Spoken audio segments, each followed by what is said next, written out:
வணக்கம். இன்னைக்கு ஒரு குட்டி கதை சொல்ல வந்திருக்கிறேன். ஒருத்தர் ஒரு மடத்துல போய் சேர்ந்தாருங்களாம். அந்த மடத்துல இருக்கிற குரு ரொம்ப சக்தி வாய்ந்தவரு, ரொம்ப நல்லவருன்னு கேள்விப்பட்டு, இவர் அந்த ஞான நிலைய அடையறதுக்காக போய் சேர்ந்தாருங்களாம். அங்க உடனே குருவ பார்க்க முடியாதுங்களாம். சில நாட்கள் மற்ற சிஷ்யர்களோட அவங்க தங்கி இருந்து, சின்ன சின்ன தியானங்கள்லாம் பண்ணி முடிச்சோன தான் குருவ பார்க்க முடியுமாம். இந்த மனிதருக்கு அந்த ஆசிரமத்துல இருக்க என்னமோ பிடிக்கவே இல்லைங்களாம். கொஞ்ச நாள்ல குருவ பார்த்துருவோம். அப்ப நம்ம இங்க இருக்க போறதில்லன்னு சொல்லிட்டு போயிடலான்னு குருவ பார்க்கறதுக்காக காத்துட்டு இருந்தாருங்களாம். அந்த நாள் வந்துச்சுங்களாம். குருவ போய் பார்த்தாருங்களாம். அப்ப குரு கிட்ட சொன்னாருங்களாம், "ஐயா, என்னால இந்த இடத்துல இருக்க முடியல. எனக்கு இந்த இடம் பிடிக்கல. இது எனக்கான இடம் இல்லன்னு எனக்கு தோணுது. அதனால நான் இன்னியோட என்னுடைய வீட்டுக்கு போயிடுறேன். நீங்க ஆசீர்வதிங்க" அப்படின்னு சொன்னாருங்களாம். இத கேட்ட குரு பேச ஆரம்பிச்சாரு. "எதனால உனக்கு இந்த இடம் பிடிக்கலன்னு சொல்லுன்னு" சொன்னாரு.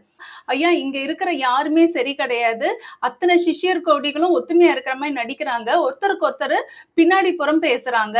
இதுல முக்கியமான விஷயம் என்னதுன்னா, உங்கள பத்தியே ரொம்ப தப்பு தப்பா பேசுறாங்க. இந்த இடத்துல இருக்கவே எனக்கு பிடிக்கல. இவ்ளோ மோசமான ஆட்களா? அதனால நான் இன்னியோட போயிடுறேன்யா." இத கேட்ட குரு, "சரி, சரி, நீ சொல்றதெல்லாம் சரிதான். எனக்கு ஒரு உதவி செஞ்சுட்டு போ. கங்கை தீர்த்தம் ஒரு கரண்டில தரேன். அந்த தீர்த்தம் உள்ள கரண்டிய நீ ஆசிரமத்த சுத்தி எடுத்துட்டு வரணும். ஆனா ஒரு சொட்டு கூட நம்ம ஆசிரமத்துல சிந்தக்கூடாது. இந்த மாரி பண்ணா நம்ம ஆசிரமத்துக்கு நல்லது. அதனால அத செய்வியான்னு" கேட்டாராம். "உடனே செய்றேன் குரு" அப்படின்னு சொல்லிட்டு அந்த கரண்டில கங்கை தீர்த்தத்த எடுத்துக்கிட்டு இவரு ஒரு சுத்திட்டு வந்துட்டாராம். ஒரு சொட்டு தீர்த்தம் கூட கீழ விழலையாம். குரு அவர்கிட்ட பேச ஆரம்பிச்சாராம். "நீ இந்த தீர்த்தத்த எடுத்துக்கிட்டு சுத்துற நேரத்துல பறவைகள்லாம் அப்படி கத்துச்சே, உன் காதுல விழுந்துச்சான்னு?" கேட்டாருங்களாம். "இல்ல" அப்படின்னு இவரு சொன்னாராம். "மந்திரங்கள்லாம் ஒலிச்சுதே கோயில்ல இருந்து, உனக்கு கேட்டுச்சான்னு?" கேட்டாராம். "இல்ல." "இருந்த மக்கள் அத்தன பேருமே கத்தி பேசிட்டு இருந்தாங்களே, அது கேட்டுச்சா?" அப்படின்னு கேட்டாருங்களாம். "இல்ல." "ஏன் கேட்கல?" "இல்ல, நான் இந்த தீர்த்தத்த சிந்தாம வரணும்னு நீங்க சொன்னத நானு என் மனசுல வாங்கிக்கிட்டேன். அதனால அதிலேயே யோசனையில இருந்தேன். மத்த எதுவுமே என் காதுல விழல." குரு சிஷ்யர்கிட்ட பேசினாரு.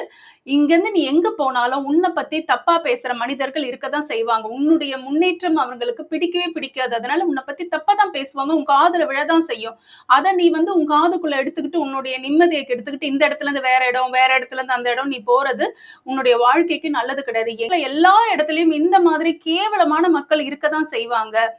இதெல்லாம் நீ யோசனை பண்ணா உன்னுடைய வாழ்க்கையில நிம்மதியே போயிடும்" அப்படின்னு சொன்னாருங்களாம். கேட்ட சிஷ்யருக்கு ஒரு தெளிவு பிறந்துருச்சுங்களாம்.